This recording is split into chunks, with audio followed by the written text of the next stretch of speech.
महाडमध्ये जुगारावर छापा, एकाला अटक.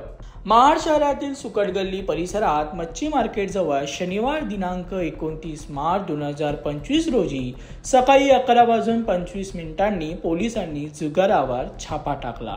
यात मनोज महादेव दाखलीकर वय वर्ष 43 राहणार कुवार याला अटक करण्यात आली. त्याच्याकडून 1800 रुपये रोख आणि जुगाराचे साहित्य जप्त केले.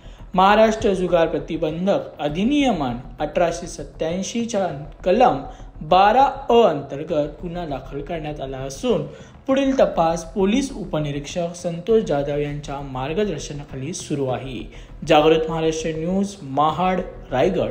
जागृत महाराष्ट्र न्यूज चॅनलला आता आपण ट्विटरवरती देखील फॉलो करू शकता. तसेच जागृत महाराष्ट्राच्या वेबसाईटला भेट देण्यासाठी गुगलवर टाईप करा www.jagrutmaharashtranews.com. तसेच जागृत महाराष्ट्राला ट्विटर, इंस्टाग्राम, फेसबुक आणि यूट्यूबला फॉलो करा. तसेच बातम्यांना लाईक आणि शेअर करायला विसरू नका. धन्यवाद.